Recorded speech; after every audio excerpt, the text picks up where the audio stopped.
testimony or a pure testimony. మనం ఒక గొప్ప సాక్ష్యంగా అయినా ఉండొచ్చు, లేక పవిత్రమైన సాక్ష్యంగా అయినా ఉండొచ్చు. There are two churches mentioned in Revelation, Babylon and Jerusalem. ప్రకటన గ్రంథంలో రెండు సంఘాల గురించి ప్రస్తావించబడింది, బబులోను మరియు యెరూషలేము. Babylon is mentioned in chapter 17 and 18 of Revelation. ప్రకటన గ్రంథంలో 17-18 అధ్యాయాల్లో బబులోను గురించి ప్రస్తావించబడింది. And Jerusalem is mentioned in chapter 21 of Revelation. యెరూషలేము గురించి ప్రకటన గ్రంథం 21వ అధ్యాయంలో ప్రస్తావించబడింది. So notice what the name given to it. కాబట్టి వాటికి ఏం పేర్లు ఇవ్వబడ్డాయో ఒకసారి చూడండి. Revelation 17:5. ప్రకటన 17:5. Babylon the Great. మహా గొప్ప బబులోను. Chapter 18 verse 2. 18:2. Babylon the Great. మహా బబులోను. Chapter 18 verse 10. 18:10. The great city Babylon. గొప్ప పట్టణమైన బబులోను. Many places, 11 times it comes. అనేక చోట్ల ఈ విధంగా వస్తుంది, 11 సార్లు. Babylon the Great. మహా బబులోను. Verse 18:21. 18:21. You count it, I think 11 times. మనం లెక్కించినట్లయితే దాదాపు 11 సార్లు in the వస్తుంది book of Revelation. ప్రకటన గ్రంథంలో. Great, great, great, great. గొప్ప గొప్ప గొప్ప. Jerusalem chapter 21. కానీ 21వ అధ్యాయంలో మనం యెరూషలేము గురించి చూసినట్లయితే Verse 21 verse 2. 21:2 is called here the holy city. పరిశుద్ధ పట్టణము. Jerusalem is the holy city. యెరూషలేము పరిశుద్ధ పట్టణంగా ఉంది. Verse 10. 10వ వచనము. The holy city. పరిశుద్ధ పట్టణము. So you see the difference. కాబట్టి తేడా చూడండి. Great church or holy church. గొప్ప సంఘము, పరిశుద్ధ సంఘము. That is how the Bible ends. Bible ఆ విధంగా ముగించబడుతుంది. How did it become a great church? అది గొప్ప సంఘంగా ఏ విధంగా అయింది? Babylon. Babylon. Because the people wanted to make it great. ఎందుకంటే ప్రజలే దాన్ని గొప్పగా చేయాలనుకున్నారు. Big, great in the eyes of men. మనుషుల దృష్టిలో గొప్పగా, పెద్దదిగా. Great preachers, famous people, all types of things. గొప్ప బోధకులు, పేరు ప్రఖ్యాతిగా ఉన్నవాళ్ళు.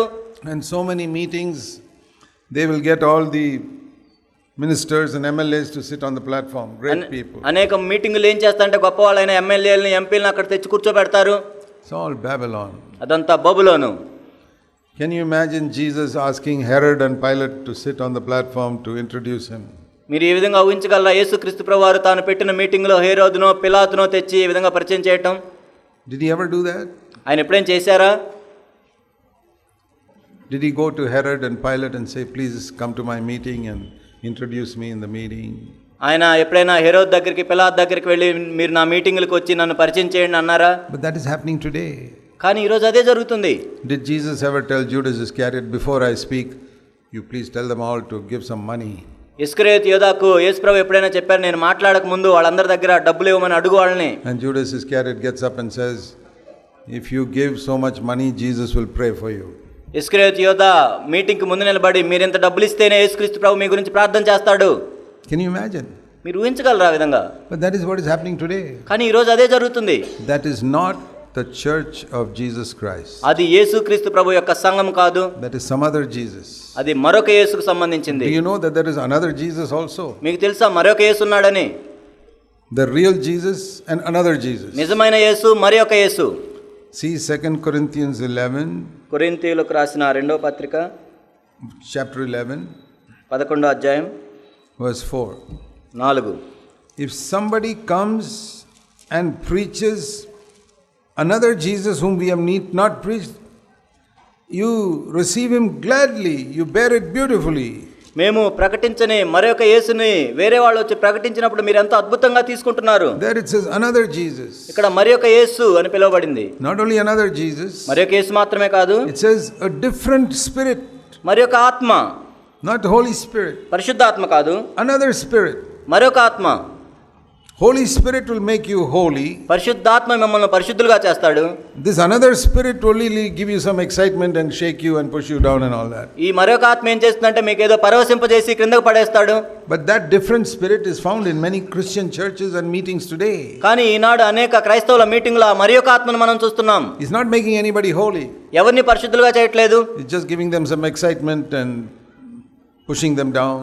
ఏదో వాళ్ళని ఏదో కాసేపు పులకరించి పరవశింపజేసి క్రిందకు నెట్టివేసి They babble something like babies and say that is speaking in tongues. వాళ్ళు ఏదో చిన్నపిల్లలాగా ఏదో గబగబ కాసేపు మాట్లాడి అవే భాషలని చెప్తారు. I have heard so much of this so-called speaking in tongues in Pentecostal churches. Pentecost సంఘాల్లో వాళ్ళు భాషలుగా పిలువబడే అనేక వాటిని నేను విన్నాను. 95% of it is fake. అందులో 95% నకిలీవే. I'll tell you why. ఎందుకు నేను చెప్తాను. Because speaking in tongues is a language. ఎందుకంటే భాషలతో మాట్లాడటం అంటే అది ఒక భాష. I speak in tongues when I speak to God. నేను కూడా దేవునితో మాట్లాడేటప్పుడు భాషలతో మాట్లాడతాను. It is not like a baby babbling. అదే చిన్నపిల్లలు గలిబిలిగా మాట్లాడినట్టు కాదు. It is a language. అదొక భాష. See, even if somebody is speaking here in some language you don't understand. ఇక్కడ కూడా మీకు అర్థం కాని ఇంకో భాషలో ఎవరైనా మాట్లాడుతుంటే, supposing somebody here is speaking in some European language. ఒక ఐరోపా ఏదో ఒక భాషలో మాట్లాడుతున్నారు అనుకోండి. You cannot understand it. మీకు అర్థం కాదు అది. But you can still make out this is a language. కానీ అది ఒక భాష అని మాత్రం మీకు అర్థం అవుతుంది. He's speaking a language. He's not just babbling like a little child. ఆయన ఏదో ఒక భాష మాట్లాడుతున్నట్టు అర్థం అవుతుంది, ఏదో వచ్చిరాని మాటలు కాదు. But what I hear in so many Pentecostal churches, just 2-3 syllables, they go back and forth, same thing like a child. కానీ పెంతెకొస్తు సంఘాల్లో మనం ఏం చూస్తుంటే ఏదో చిన్నపిల్లలాగా 2-3 మాటలు అటు ఇటు మాట్లాడుతుంటారు. I'm not against speaking in tongues. భాషలతో మాట్లాడటానికి నేను విరోధంగా లేను. Both my wife and I speak in tongues for many years. నేను నా భార్య కూడా ఎన్నో సంవత్సరాల నుండి భాషలతో మాట్లాడుతున్నాం. It is a language. కానీ అదొక భాష. Not just syllables, it's just like a baby. ఏదో చిన్నపిల్లలా కొన్ని మాటలనే మాట్లాడటం కాదు. Don't be fooled by all that. వాటిని బట్టి మీరు మోసగించబడవద్దు. That is another spirit. అది మరొక ఆత్మ. Pushing people down is another spirit. ప్రజలను క్రిందకి నెట్టివేసేది మరొక ఆత్మ. And I'll tell you why. ఎందుకు నేను చెప్తాను. Because it does not make people holy. ఎందుకంటే అది ప్రజలను పరిశుద్ధులుగా చేయట్లేదు. Real speaking in tongues will make you holy. నిజంగా భాషలతో మాట్లాడటం ఏం చేస్తుందంటే నిన్ను పరిశుద్ధునిగా చేస్తుంది. Fake tongues will just lead you in some other direction. నకిలీ భాషలు ఏం చేస్తాయంటే నువ్వు వేరొక మార్గంలో వెళ్ళేటట్లు చేస్తాయి. Another Jesus మరొక యేసు is interested in building a big great church. ఏదో గొప్ప బాగా పెద్దగా కనపడే సంఘాన్ని నిర్మించడం ఇష్టపడతాడు. The real Jesus is interested in building a holy church. కానీ నిజమైన యేసు ఏం చేస్తాడంటే పవిత్రమైన సంఘాన్ని నిర్మించట్ల ఆసక్తి కలిగి ఉంటాడు. Holy church may be big or small. ఆ పరిశుద్ధ సంఘం పెద్దదిగా ఉండొచ్చు లేక చిన్నదిగా ఉండొచ్చు. The main thing, it will be holy. కానీ ముఖ్యమైన విషయం ఏమిటంటే పరిశుద్ధత. So if you want to build a church in your village or town, మీ గ్రామంలో గాని పట్టణంలో గాని ఒక సంఘాన్ని మీరు నిర్మించాలనుకుంటే make sure it is holy and not big. అది పరిశుద్ధమైనదిగా ఉండాలని మీరు నిర్ణయం తీసుకోండి, పెద్దదిగా ఉండాలని కాదు. If you seek for greatness, you will build Babylon. ఒకవేళ గొప్పగా ఉండాలని మీరు తలంచినట్లయితే అది బబులోనుగా పూర్తవుతుంది. And an elder brother can look at all the people and say, see what a big church I have built. ఒక సంఘ పెద్ద ప్రజలందరినీ చూసావా నేను ఎంత పెద్ద సంఘాన్ని నిర్మించాను అనుకుంటే. You read an example of that in the Old Testament. దాని గురించి ఒక ఉదాహరణ మనం పాత నిబంధనలో చదువుతాం. You see in the book of Daniel. దానియేలు గ్రంథంలో దాన్ని మనం చూస్తాం. In the book of Daniel you read about the first Babylon. దానియేలు గ్రంథంలో మొట్టమొదటి బబులోను మనం చూస్తాం. The ruler of that was a man called Nebuchadnezzar. దానికి అధిపతి నెబుకద్నెజరు. He was the king of Babylon. ఆయన బబులోనుకి రాజుగా ఉన్నాడు. And he built a big, it wasn't a holy city, it was a big city. అది పరిశుద్ధ పట్టణం కాదు కానీ గొప్ప పట్టణం. Great city. ఎంతో మహా పట్టణం అది. So he is the first person who called Babylon the Great. మహా బబులోను అని పిలిచిన మొట్టమొదటి వ్యక్తి ఆయనే. Not Revelation. Nebuchadnezzar. ప్రకటన గ్రంథంలో కాదు, నెబుకద్నెజరు పిలిచాడు. So Daniel, he built it himself. కాబట్టి ఆయన తనంతట తానే దాన్ని నిర్మించాడు. He was like a chief pastor who built this huge city. ఆయన ముఖ్యమైన పాస్టర్ గా ఉండి పెద్ద పట్టణాన్ని నిర్మించాడు. And one day ఒక రోజు ఏమైందంటే he was Daniel chapter 4 దానియేలు 4వ అధ్యాయం verse 28. 28. All this happened to Nebuchadnezzar the king. నెబుకద్నెజరుకి ఇవన్నీ జరిగినాయి. 12 months later, 29, he was walking on the roof of the royal palace of Babylon. 29వ వచనం 12 నెలలు గడిచిన పిమ్మట అతడు తన రాజధాని యొక్క బబులోనులో నగరందు సంచరించుచుండగా. And he did not talk to anybody. There was nobody. He was alone there. ఆయన ఎవరితో మాట్లాడలేదు, ఒక్కడే వెళ్తున్నాడు. He was walking on the roof. ఆయన తన పట్టణం యొక్క నగరుల మీద సంచరిస్తూ ఉన్నాడు. All alone. ఒక్కడే. And he was thinking to himself. తన గురించి తాను ఈ విధంగా చెప్పుకుంటూ ఉన్నాడు. He reflected and said. ఆయన ఆలోచించి ఈ విధంగా చెప్పుకుంటూ ఉన్నాడు. To himself. తనకు తానే. Because there was nobody else there. ఎందుకంటే అక్కడ ఎవరు లేరు. He looked at this Babylon. ఆ బబులోను పట్టణాన్ని చూశాడు. Isn't this Babylon the great which I have built? ఈ మహా విశాల పట్టణమగు బబులోను నేనే కదా కట్టింది. I built it. నేను కట్టాను. Second. రెండవది, I built it with my power. నా శక్తితో నేను కట్టించాను. And third, I మూడవది, built it for my glory. నా మహిమ కోసం నేను కట్టాను. What are the three things? ఏంటి అక్కడ మూడు విషయాలు? I built it myself. నేనే కట్టాను. My plan. నా ప్రణాళిక ప్రకారం. My power. నా శక్తితో. For my glory. నా మహిమ కొరకు. When you build a church, నీవు సంఘాన్ని నిర్మిస్తున్నప్పుడు anywhere, ఎక్కడైనా సరే, according to your plan, not God's plan, నీ ప్రణాళిక ప్రకారం, దేవుని ప్రణాళిక కాకుండా, with your power, నీ శక్తితో, not the power of the Holy Spirit, పరిశుద్ధాత్మ శక్తితో కాకుండా, for your glory, నీ మహిమ కొరకు. and you look at it and say, what a big church I have built. అప్పుడు నీవు చూసి, ఆహా ఎంత పెద్ద సంఘాన్ని నేను నిర్మించాను కదా అని చెప్పుకుంటే, that is the spirit of Babylon, అది బబులోను యొక్క ఆత్మ, the false church. అది తప్పుడు సంఘం.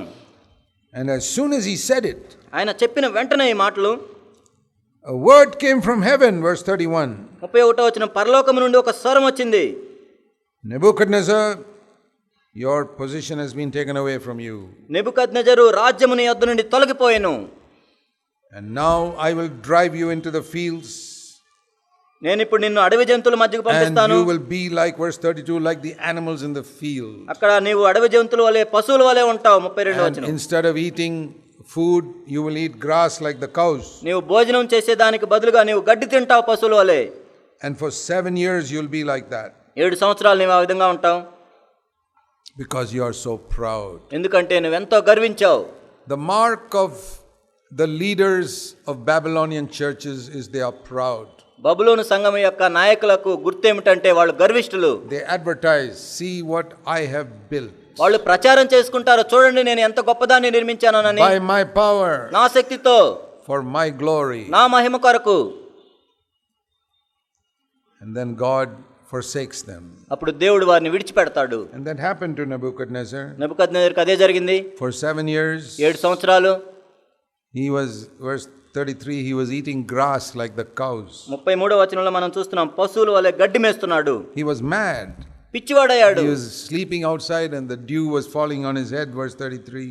33వ వచనంలో మనం చూసినట్లయితే బయట పడుకున్నాడు, మంచు కురుస్తోంది. And his hair was grown big like eagle's feathers. తన తల వెంట్రుకలు పక్షిరాజు రెక్కల వలె పెరిగాయి. And his nails were like big claws of birds. ఆయన గోళ్ళు పక్షుల గోళ్ళు వంటివి అయ్యాయి. Imagine this big king, for 7 years he became like that. ఒకసారి ఊహించుకోండి, ఇంత పెద్ద రాజు 7 సంవత్సరాలు ఈ విధంగా తయారయ్యాడు. Why did he commit adultery? ఎందుకంటే ఆయన వ్యభిచారం చేశాడా? Did he steal somebody's money? లేదు. ఎందుకంటే ఆయన దొంగతనం చేశాడా? లేదు. Did he kill somebody? ఎవరైనా చంపేశాడా? Only one reason. ఒకటే కారణం, pride. గర్వించాడు.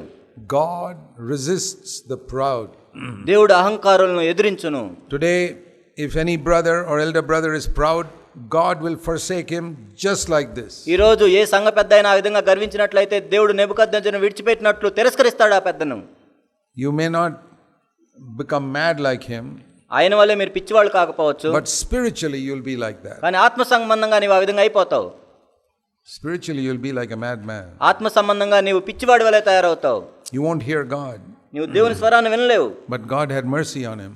కానీ దేవుడు ఆయన మీద కనికరాన్ని ఉంచాడు. Because in those 7 years he humbled himself. ఎందుకంటే ఆ 7 సంవత్సరాల్లో తాను తగ్గించుకున్నాడు. But many preachers of Babylon today do not humble themselves. కానీ ఈనాడు బబులోను యొక్క అనేక మంది బోధకులు ఆ విధంగా తగ్గించుకోవట్లేదు. They live and die like that, forsaken by God. వాళ్ళు దేవుని చేత తిరస్కరించబడి ఆ విధంగా జీవించి చనిపోతారు. Because they thought of their name, their glory. ఎందుకంటే వాళ్ళు తమ పేర్ల కోసం, తమ మహిమ కోసం, and they thought of their power. వాళ్ళ శక్తితో వాళ్ళు అనుకున్నారు. But this man repented. కానీ ఈ వ్యక్తి మారు మనసు పొందాడు.